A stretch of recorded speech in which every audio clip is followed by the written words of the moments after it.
उनकी स्कॉलरशिप उनको 90% उनको रिटर्न में मिल जाती है। मैं एक प्रूफ के साथ बोल रही हूँ, आप तब तो आपकी पूरी फीस ही आपको वापस मिल जाती है। स्कॉलरशिप उसे 2 बार आ जाती है, 35-35, 70,000, 72,000, कभी उसकी 80,000 भी आ जाती है कि हाँ, मुझे स्कॉलरशिप प्रोवाइड की जा रही है ताकि मेरी पढ़ाई थोड़ी-सी आसान हो रही है। आप लोगों के बहुत सारे सवाल थे कि दी स्कॉलरशिप के फॉर्म कब आउट होंगे और कब हमें पता चलेगा कि स्कॉलरशिप कब आने वाली है, या फिर क्या-क्या डॉक्यूमेंट्स ऐसे हैं जो हमारे स्कॉलरशिप के फॉर्म के लिए नीडेड हैं। तो ये सारी बातें आज मैं इस वीडियो में करने वाली हूँ। एक्चुअली मेरा टेबल थोड़ा-सा बिखरा हुआ था, लेकिन कम टाइम था, इसलिए मैं सोचा कि आपसे बात करते-करते ही साफ कर लेती हूँ। अभी मैं इस वीडियो में सारी चीज़ें क्लियर कर दूँगी कि आपको कब आपके नर्सिंग में जो आप स्कॉलरशिप आती है, यूपी से अगर आप हैं, तो वो कब आपके फॉर्म आउट होंगे, कब आपको फॉर्म फिल करना है, कितना टाइम आपको मिलेगा, कितनी स्कॉलरशिप आपकी आएगी और कौन-कौन से डॉक्यूमेंट्स आपको अपने फॉर्म के लिए चाहिए, जो कि आपके पास होने चाहिए, ठीक है? तो हम इस वीडियो में ये सारे डाउट क्लियर करने वाले हैं। तो hello friends, myself Sania Khan Saifi and I am a BSc nursing student of 5th semester from a private college. तो अभी हम वीडियो स्टार्ट करते हैं और मैं आपसे बताना चाहती हूँ कि अगर आप इस चैनल पर नए हैं तो ये चैनल आपके लिए बहुत हेल्पफुल होने वाला है अगर आप बीएससी नर्सिंग करना चाहते हैं या फिर कर रहे हैं, क्योंकि इस चैनल पर आपके ऐसे ही इंफॉर्मेटिव वीडियोस ऐसे ही आपके सारे डाउट्स क्लियर होते रहेंगे, जैसा कि मैं पहले से करती आ रही हूँ। ठीक है, तो अभी हम वीडियो को स्टार्ट करते हैं। देखिए, सबसे पहले बात करते हैं कि आपके फॉर्म कब आएँगे। तो मैं अगर फॉर्म्स की बात करूँ कि फॉर्म्स कब रिलीज़ होंगे आपके यूपी स्कॉलरशिप के, तो अगर आप वैसे तो कोई भी कोर्स कर रहे हो, तो स्कॉलरशिप का फॉर्म आपका एक ही बार वो पूरे यूपी में एक आउट होते हैं। ऐसा नहीं कि नर्सिंग वालों के लिए अलग हो रहे हैं, फार्मा वालों के लिए अलग हो रहे हैं, बीए वालों के लिए अलग हो रहे हैं या फिर बीएससी वालों के लिए अलग हो रहे हैं, नहीं। एक ही साथ आपके जितना भी पूरे स्टूडेंट्स हैं यूपी में और कोई भी कोर्स कर रहे हैं, तो उनके लिए एक ही बार आपके एक ही टाइम पे फॉर्म रिलीज होते हैं और सेम डेट होती है, रिलीज होने की सेम डेट होती है, लास्ट डेट। ओके, तो बात करते हैं कि कब, आखिर कब दीदी, इतना क्यों आपको आप बता रही हो, मैं बस डेट बता दो। तो बता रही हूँ, रुको जरा। अभी आपने एडमिशन ले लिया, आपने अगस्त से अपना कॉलेज आना स्टार्ट कर दिया। अगस्त आप आराम से पढ़ो, सितंबर आराम से पढ़ो, कोई टेंशन मत लेना, और अक्टूबर भी आराम से पढ़ो। नवंबर नवंबर में आपके जो फॉर्म्स हैं वो आउट हो जाएंगे आपके, मतलब कि हाँ, स्कॉलरशिप के फॉर्म आ गए। अब आप बोलेंगे दीदी आप हमें बता दोगी ना? देखो, मैं तो बता दूंगी, लेकिन आपको आपके कॉलेज में मैनेजमेंट जो है वो आपके व्हाट्सएप ग्रुप में आपको मैसेज ड्रॉप कर देंगे।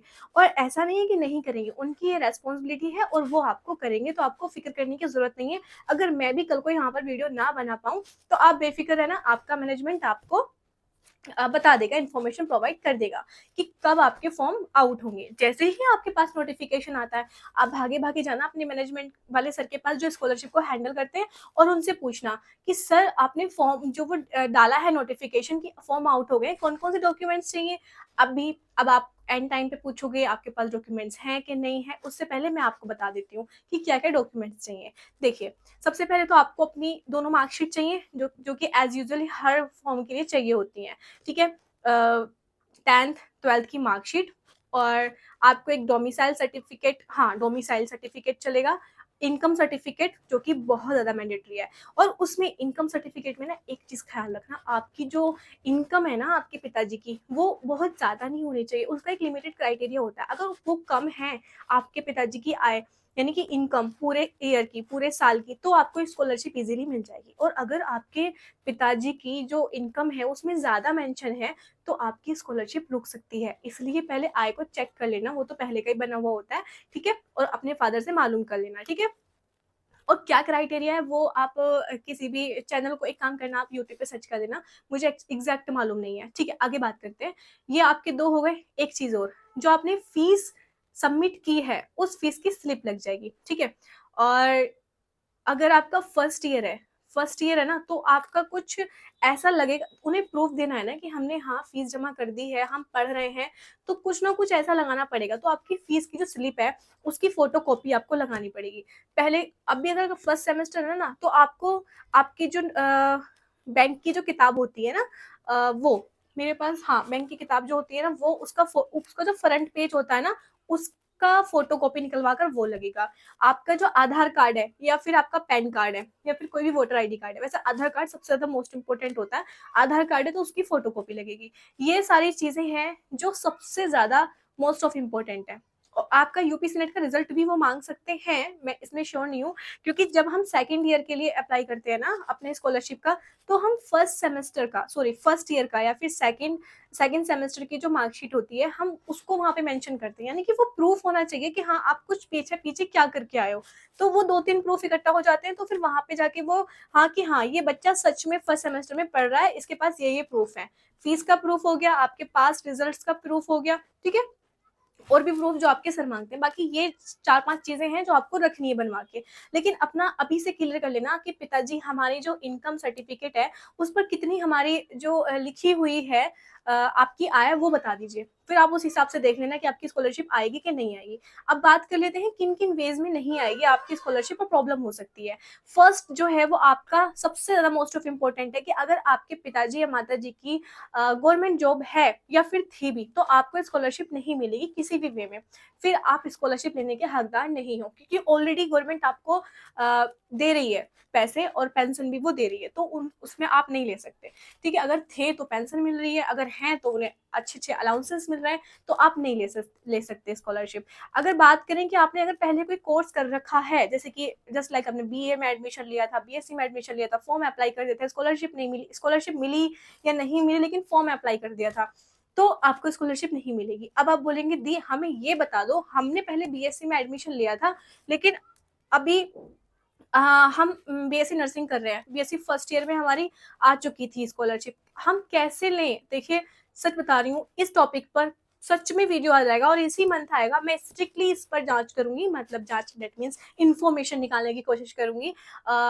अपने फ्रेंड्स लोगों से पूछूंगी जिन्होंने ये चीजें अप्लाई की हैं। मैं कंफर्म बोल रही हूँ, मैं 1 हफ्ते के अंदर ये वीडियो अपलोड करूंगी, पक्का वाला, ठीक है। और आप मुझे एक बार फिर से मेंशन कर देना कि हाँ दी सच में हमें नीड है इस वीडियो की, और चैनल को सब्सक्राइब करके जाना, क्योंकि अगर चैनल को सब्सक्राइब नहीं करोगे तो आपको कैसे पता चलेगा कि हाँ दीदी ने वीडियो डाल दिया है। तो फुल इन्फॉर्मेशन के साथ, पूरे प्रूफ के साथ वो वीडियो मैं अपलोड करने वाली हूँ। एक चीज और, अगर आपको नर्सिंग से रिलेटेड नोट्स चाहिए तो डिस्क्रिप्शन बॉक्स में आपको एक लिंक मिलेगा, तनु नर्सिंग नोट्स चैनल है, वो सब्सक्राइब कर देना। साइकोलॉजी, सोशियोलॉजी, एनाटमी, फिजियोलॉजी, या फिर आप जब सेकंड सेमेस्टर में आएंगे तो वहाँ पर आपको न्यूट्रिशन और बायोकेमिस्ट्री सभी कुछ मैं उस पर नोट्स आपके अपलोड करने वाली हूँ और इजी वे में आपको समझाने वाली हूँ। ठीक है, तो ये हो गया आपके नोट्स के बाद, जाके चैनल को सब्सक्राइब कर लो, बहुत मोस्ट ऑफ इम्पोर्टेंट है। और अगर अभी बात करते हैं कितने रुपए मिलेंगे आखिर हमारे स्कॉलरशिप के, क्यों, यही तो मेन चीज है। हम फीस दे रहे हैं 1 लाख और हमें मिल रहा है 10,000 रुपए, तो वो तो गलत बात हुई ना। तो स्कॉलरशिप देती कितनी है सरकार, तो हम उसके बारे में बात करने वाले हैं। देखिए अगर मैं अपनी फीस की बात करूँ तो ऑल ऑफ मैं अगर कन्फर्म मैं 90,000 रुपए अपनी फीस दे देती हूँ। 90,000 में से अगर हम बात करें मेरी रिटर्न कितनी आ जाती है गवर्नमेंट की साइड से, तो ऑलमोस्ट मुझे 45% मेरा रिटर्न आ जाता है स्कॉलरशिप के थ्रू। तो वो बहुत बड़ा बेनिफिट है मेरे लिए, और मैं थैंकफुल हूँ अपनी गवर्नमेंट की कि हाँ मुझे स्कॉलरशिप प्रोवाइड की जा रही है, ताकि मेरी पढ़ाई थोड़ी सी आसान हो रही है। वैसे ही आपको आने वाली है, लेकिन कैटेगरी वाइज वो डिवाइड हो जाता है।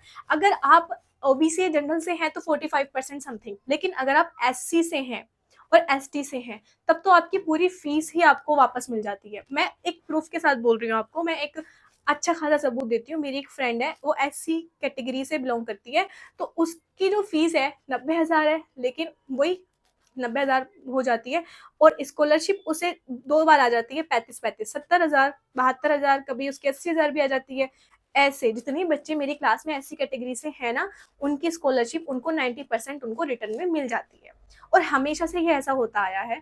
और तो ऐसी कैटेगरी से अगर आप हैं तो आपके बल्ले बल्ले आपको सारी फीस आपकी रिटर्न में मिल जाएगी। लेकिन हाँ पहली बार तो आपको जमा करने ही पड़ेंगे, फीस आपको खुद से जमा करनी पड़ेगी। जब स्कॉलरशिप आएगी तो आप खुद रख लेना, इस तरह से आप कर सकते हो। तो बिल्कुल भी परेशान होने की नीड नहीं है। अगर आप भी प्राइवेट कॉलेज से बीएससी नर्सिंग करना चाहते हो तो आपकी पढ़ाई भी आसान हो सकती है, बशर्ते आपको बस ये देखने की ये सोचने की जरूरत है कि किस तरीके से मैं यहाँ पर उन बच्चों को मोटिवेट करती हूँ जो प्राइवेट कॉलेज से बीएससी नर्सिंग करना चाहते हैं। क्योंकि उन लोगों को मोटिवेट करने वाला कोई नहीं होता। सब ये कहते हैं गवर्नमेंट की तरफ भागो, गवर्नमेंट की तरफ भागो। तो गवर्नमेंट भी आपको एक लिमिटेड ही आपको अलाउंसेस देता है। आपको लग रहा है कि हाँ गवर्नमेंट में जाएँगे तो बिल्कुल फ्री हो जाएगा, तो ऐसा नहीं होता बच्चे। आप जब जाएँगे आपको तब पता चलेगा। आप जब घर से दूर जाएँगे, मान लीजिए मैं यहाँ मुरादाबाद में हूँ और मुझे गवर्नमेंट कॉलेज मिला लखनऊ का, क्या मैं लखनऊ जाने के लिए मुझे 5,000 रुपए आने-जाने के नहीं लगेंगे मेरे हर 6 महीने पे? या फिर मैं वहाँ जाकर रहूँगी, हॉस्टल रहूँगी, क्या मैं हॉस्टल का खाना डेली खा सकती हूँ? क्या मुझे वहाँ पर आपके 1-2 टाइम का खाना मैं एक्स्ट्रा भी तो खाऊँगी ना, मैं दाल-रोटी या फिर हल्का-फीका खाना हर रोज़ तो नहीं खा सकती, वो भी खर्चे होंगे। बाहर निकलूँगी तब खर्चा होगा। कोई भी चीज़ है, साबुन है, सरफ़ है, शैम्पू है, ये नहाने-धोने का सामान, खाने-पीने का सामान, हर चीज़ पे खर्चा होता है ना? तो वो चीज़ मैं आपको सिर्फ़ एक मोटिवेशन के तौर पे बता रही हूँ, मैं ऐसा नहीं बोल रही हूँ कि गवर्नमेंट कॉलेजेस में नहीं होती ये चीज़ें, होती हैं, अच्छा है, सब कुछ अच्छी मिल जाए तो ठीक है, लेकिन आप फिर भी कोशिश करो, ट्राई करो अपने पेरेंट्स को समझाने का कि एक बार हमें मौका दीजिए, हमें पढ़ने का मौका दीजिए, हम कुछ करना चाहते हैं अपनी लाइफ़ में। एक बार अपनी फैमिली को कन्विंस करके देखिए। अगर वो नहीं मान रहे तो मेरी वीडियो दिखा देना कि कुछ नहीं होता है गवर्नमेंट, अगर आपको गवर्नमेंट नहीं मिला तो आप अपने बच्चे को नहीं पढ़ाएँगे, तो ये सोच अपनी बदल दो। हर चीज़ गवर्नमेंट के पीछे मत भागो, आप खुद से इतनी कैपेसिटी रखो, आपके बच्चे आपका फ्यूचर हैं, आपका परिवार बदल सकता है, आपके आने वाली जनरेशन बदल सकती है। अगर आप आज अपनी बेटी को पढ़ाएँगे तो कल आपकी बेटी अपने बच्चों को पढ़ाएगी और ऐसे ही एजुकेशन सिस्टम डेवलप होता रहेगा और बढ़ता रहेगा और ऐसे ही हम आगे की तरफ मोटिवेट होते रहेंगे।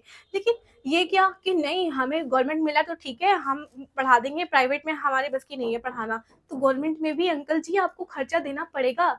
आप फ्री में नहीं पढ़ा सकते, वहाँ पर भी आपको पैसे लगेंगे। स्टार्टिंग में 40,000 रुपए फीस जाएगी, उसके बाद फिर वहाँ रहने खाने का खर्चा 8-10,000 रुपए वैसे खर्च होंगे। फिर स्कॉलरशिप का आपको पता नहीं है कब तक आएगी। मैं ये नहीं कह रही हूँ कि नहीं मिलता है, हाँ, आपका आसान होता है गवर्नमेंट कॉलेज, लेकिन गवर्नमेंट कॉलेज मिलना भी तो अब आसान नहीं रहा ना। कट ऑफ कितनी हाई जाती है, पेपर का पैटर्न इतना ईज़ी रहता है, नीट वाले बच्चे उसमें कूद के एडमिशन लेते नहीं है, कट ऑफ हाई करके चले जाते हैं, तो वो सारी चीज़ें रहती हैं।